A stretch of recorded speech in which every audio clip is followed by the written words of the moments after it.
ರಾಜ್ಯದ ಹಲವು ಜಿಲ್ಲೆಗಳಲ್ಲಿ ಭೀಕರ ಬರಗಾಲದ ಛಾಯೆ ಆವರಿಸಿದೆ.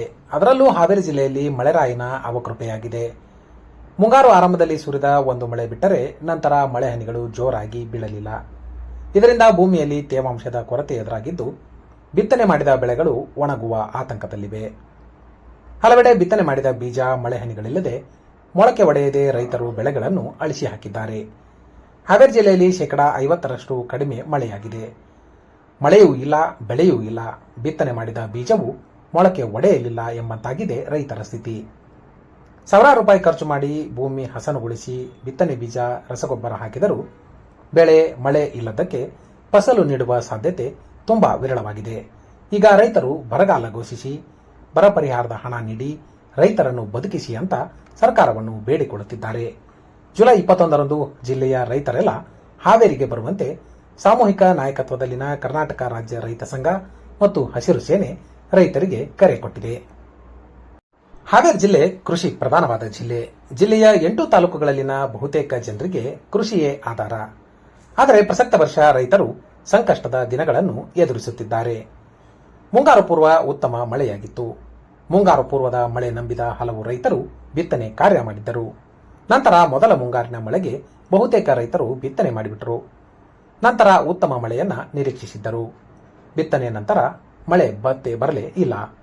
ಹೀಗಾಗಿ ಹಲವೆಡೆ ಬಿತ್ತಿದ ಬೀಜ ಮೊಳಕೆ ಒಡೆಯಲಿಲ್ಲ. ಉಳಿದೆಡೆ ಮೊಳಕೆಯೊಡೆದು ಚಿಗುರಿದರೂ ಮಳೆಯಿಲ್ಲದೆ ಫಸಲು ನೀಡುವ ಲಕ್ಷಣಗಳು ಗೋಚರಿಸುತ್ತಿಲ್ಲ. ಜಿಲ್ಲೆಯ 8 ತಾಲೂಕುಗಳಲ್ಲಿ ಇದೇ ಪರಿಸ್ಥಿತಿ ಇದೆ. ಹೀಗಾಗಿ ಸರ್ಕಾರ ಕೂಡಲೇ ಹಾವೇರಿ ಜಿಲ್ಲೆಯನ್ನು ಬರಗಾಲ ಪೀಡಿತ ಜಿಲ್ಲೆ ಎಂದು ಘೋಷಿಸುವಂತೆ ರೈತರು ಒತ್ತಾಯಿಸುತ್ತಿದ್ದಾರೆ. ಕಳೆದ ಬಾರಿ ಮೆಕ್ಕೆಜೋಳ ಬೆಳೆದು ಉತ್ತಮ ದರ ಸಿಗದೆ ಈ ಬಾರಿ ಬಹುತೇಕ ರೈತರು ಸೋಯಾಬೀನ್ ಬಿತ್ತನೆ ಮಾಡಿದ್ದಾರೆ. ಸೋಯಾಬೀನ್ಗೂ ಮಳೆ ಕೊರತೆ ಎದುರಾಗಿದೆ. ಮತ್ತೆ ಕೆಲವೆಡೆ ಸೋಯಾಬೀನ್ ಬೆಳೆಗೆ ಲದ್ದಿ ಹುಳು ಕಾಟ ಶುರುವಾಗಿದೆ. ಇದೆಲ್ಲದರ ನಡುವೆ ರೈತರಿಗೆ ಕಷ್ಟ ಕಾಲದಲ್ಲಿ ನೆರವಾಗಬಹುದಾಗಿದ್ದ ಬೆಳೆ ವಿಮೆಯು ಈ ಬಾರಿ ಬರುವ ಲಕ್ಷಣಗಳು ಇನ್ನೂ ಗೋಚರಿಸುತ್ತಿಲ್ಲ. ಯಾಕಂದ್ರೆ ಬೆಳೆ ವಿಮೆ ಕಂತು ತುಂಬಲು ಜುಲೈ 31 ಕೊನೆಯ ದಿನವಾಗಿದೆ. ಆದರೆ ಬೆಳೆ ವಿಮೆ ತುಂಬಲು ರೈತರು ಕೃಷಿ ಸಾಲ ಪಡೆದಿಲ್ಲ ಎಂಬ ಸ್ವಯಂ ಘೋಷಿತ ದೃಢೀಕರಣ ಪತ್ರವನ್ನು ಬ್ಯಾಂಕಿಗೆ ಕೊಡಬೇಕಿದೆ. ಇದು ರೈತರನ್ನು ಮತ್ತಷ್ಟು ಇಕ್ಕಟ್ಟಿಗೆ ಸಿಲುಕಿಸಿದೆ. ಬೆಳೆ ವಿಮೆ ಕಂಪನಿಗಳು ಮತ್ತು ಸರ್ಕಾರಗಳ ಧೋರಣೆಯಿಂದ ರೈತರು ಬೆಳೆ ವಿಮೆಗೂ ಪರದಾಡುವ ಪರಿಸ್ಥಿತಿ ನಿರ್ಮಾಣವಾಗಿದೆ. ರೈತ ಪರ ಸಂಘಟನೆಗಳು ಸಾಲವಿಲ್ಲ ಎಂಬ ಸ್ವಯಂ ಘೋಷಿತ ದೃಢೀಕರಣ ಪತ್ರ ಕೊಡಬೇಕು ಎಂಬ ಷರತ್ತು ಕೈಬಿಡುವಂತೆ ಒತ್ತಾಯಿಸುತ್ತಲೇ ಬಂದಿದ್ದಾರೆ. ಆದರೂ ಸರ್ಕಾರಗಳು ಅದನ್ನು ಗಂಭೀರವಾಗಿ ಪರಿಗಣಿಸಿಲ್ಲ. ಇದರ ಜೊತೆಗೆ ಹವಾಮಾನ ಆಧಾರಿತ ಶುಂಠಿ, ಅಡಿಕೆ, ಮೆಣಸಿನಕಾಯಿ, ಮಾವು ಬೆಳೆಗೆ ಕೊಡಬೇಕಾದ ಬೆಳೆ ವಿಮೆ ಹಣವನ್ನು ಈವರೆಗೂ ಕೊಟ್ಟಿರುವುದಿಲ್ಲ. ನೀರಾವರಿ ಇದ್ದವರು ಹೇಗೋ ಅಲ್ಪ ಸ್ವಲ್ಪ ಕೃಷಿ ಕೈ ಹಿಡಿಯಬಹುದು. ಅಂದರೆ ಅಲ್ಲೂ ವಿದ್ಯುತ್ ಸಮಸ್ಯೆ ಎದುರಾಗಿದೆ. ಕೊಳವೆ ಬಾವಿಗಳಲ್ಲಿನ ಅಂತರ್ಜಲ ಮಟ್ಟವು ಕುಸಿತ ಕಾಣುತ್ತಿದೆ. ಎಲ್ಲ ಕಾರಣಗಳಿಂದ ಹಲವೆಡೆ ರೈತರು ಕೃಷಿಯ ಸಹವಾಸವೇ ಸಾಕು ಎನ್ನುತ್ತಿದ್ದರೆ ಕೆಲವು ರೈತರು ಸಾಲದ ಶೂಲಕ್ಕೆ ಸಿಕ್ಕು ಆತ್ಮಹತ್ಯೆಗೆ ಶರಣಾಗುತ್ತಿದ್ದಾರೆ.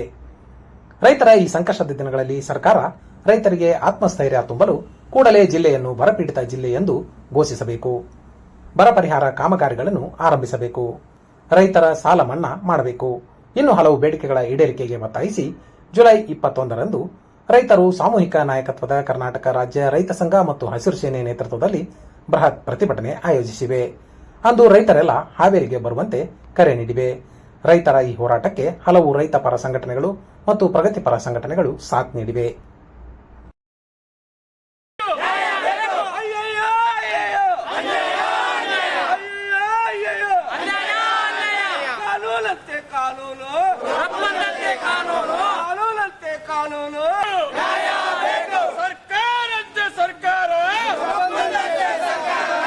ಹಾವೇರಿ ಜಿಲ್ಲೆಯ ರೈತರು ಸಂಪೂರ್ಣ ಕಂಗಾಲಾಗಿದ್ದು, ಮಳೆ ಬಾರದೇ ಇರೋಂಥ ಈ ಸಂದರ್ಭದಲ್ಲಿ ಸರ್ಕಾರ ಆ ರೈತರ ನೆರವಿಗೆ ಬರಬೇಕು ಅಂತಂದ್ರೆ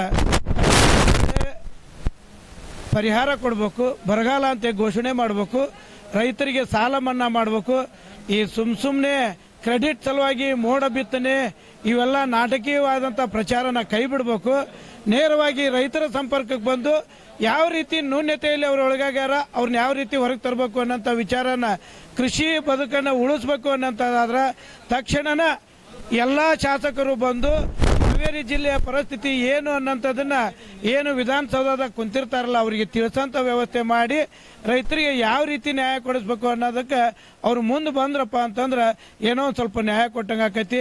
ಇವತ್ತು ನೋಡ್ರಿ, ಬೆಳೆ ವಿಮಾ ಪರಿಹಾರನ ತಗೊಳ್ಳಿಕ್ಕೆ ಜೂನ್ 10ರಂದು ನಾವು ಪ್ರತಿಭಟನೆ ಮಾಡಿ ಜಿಲ್ಲಾಡಳಿತಕ್ಕೂ ಮತ್ತು ವಿಮಾ ಕಂಪನಿಗೆ ಸರ್ಕಾರಕ್ಕೆ ತಿಳಿಸಿದ್ರು ಕೂಡ ಸತತ 9 ತಿಂಗಳ ಕಳೆದ್ರೂ ಕೂಡ ಇಲ್ಲಿವರೆಗೂ ಶುಂಠಿ ಮತ್ತು ಮೆಣಸಿನಕಾಯಿದು ಬೆಳೆ ವಿಮಾ ಪರಿಹಾರನ ಕೊಡ್ತಾ ಇಲ್ಲ. 1 ತಿಂಗಳ ಕಳಿತು ಇವರು 1 ವಾರದಲ್ಲಿ ಕೊಡಿಸ್ತೀನಿ ಅಂತೇಳಿ ಅದಕ್ಕೆ ನಾವು ಉಗ್ರವಾದ ಹೋರಾಟನ ಹಾಕೊಂಡೀವಿ. ಎಲ್ಲ ವಿಷಯ ಇಟ್ಕೊಂಡು 21ನೇ ತಾರೀಕಿಗೆ ಹಾವೇರಿ ಜಿಲ್ಲೆಯಲ್ಲಿ ಎಷ್ಟು ರೈತರದಾರ ಅವ್ರನ್ನೆಲ್ಲರನ್ನೂ ಹಾವೇರಿಗೆ ನಾವು ಸೇರ್ಸಂತ ಒಂದು ಕೆಲಸವನ್ನು ಮಾಡ್ತಾ ಇದ್ದೇವೆ.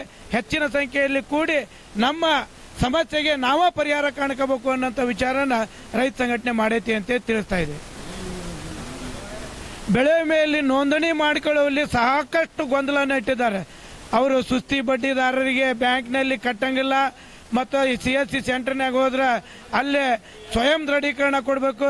ನಾವು ಸಾಲಗಾರರು ಅಂತೇಳಿ ಆದಾಗಿನೂ ಕೂಡ ನಾವು ಸಾಲಗಾರರು ಅಲ್ಲದೆ ಅಂತೇಳಿ ಬೆಳೆ ವಿಮೆ ಕಟ್ರಿ ಅಂತೇಳಿ ಇವರು ಲಿಖಿತವಾಗಿ ಕೊಡ್ತಾ ಇಲ್ಲ, ಮೌಖಿಕವಾಗಿ ಹೇಳ್ತಾ ಇದ್ದಾರೆ.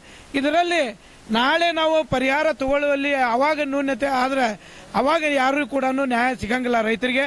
ಅದಕ್ಕೆ ಈಗಲೇ ಸ್ಪಷ್ಟತೆ ಕೊಡಬೇಕು ಅನ್ನೋಂಥದ್ದಕ್ಕೆ ನಾವು ಹೋರಾಟ ಮಾಡ್ತಾ ಇದ್ದೀವಿ. ಇನ್ಶೂರೆನ್ಸ್ ತುಂಬೋದ್ರಾಗ ಭಾರಿ ಗೊಂದಲ ಐತಿ. ಯಾಕಂದ್ರೆ ಪ್ರತಿದಿನ ಹೊಸ ಹೊಸ ನಿಯಮ ಮಾಡ್ತಾರ.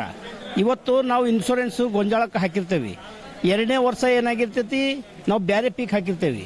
ಇದು ಇನ್ಶೂರೆನ್ಸ್ ನಮ್ಮದು ಸಾಲ ಇದ್ದರದ್ದು ಬ್ಯಾಂಕ್ನಾರ ಕಟ್ತಾರ. ಅಲ್ಲಿ ಏನಾಗ್ಬಿಡ್ತೈತಿ ನಾವು ಬೇರೆ ಪೀಕ್ ಹಾಕಿಬಿಟ್ಲೆ ಅಲ್ಲಿ ಗೊತ್ತಿರಂಗಿಲ್ಲ, ಮಿಸ್ ಮ್ಯಾಚ್ ಆಗಿಬಿಡ್ತೈತಿ.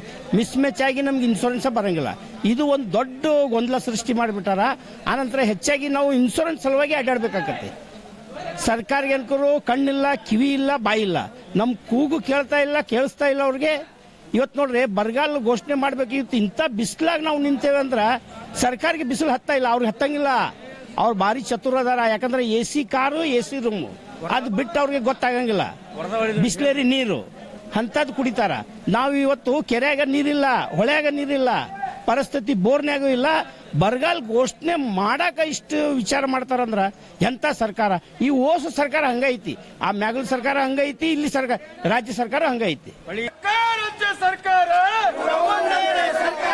ಕಾನೂನಂತೆ ಕಾನೂನು ಬೇಕೇ ಬೇಕು, ರೈತಪರ ಹೋರಾಟಕ್ಕೆ ಸಾಲ ಮನ್ನಾ ಮಾಡಬೇಕು ರಾಜ್ಯ ಸರ್ಕಾರಕ್ಕೆ, ಸಾಲ ಮನ್ನಾ ಮಾಡಿದ ಕೇಂದ್ರ ಮತ್ತು ರಾಜ್ಯ ಸರ್ಕಾರಕ್ಕೆ, ಬರಗಾಲ ಘೋಷಣೆ ಮಾಡಿದ ರಾಜ್ಯ ಮತ್ತು ಕೇಂದ್ರ ಸರ್ಕಾರ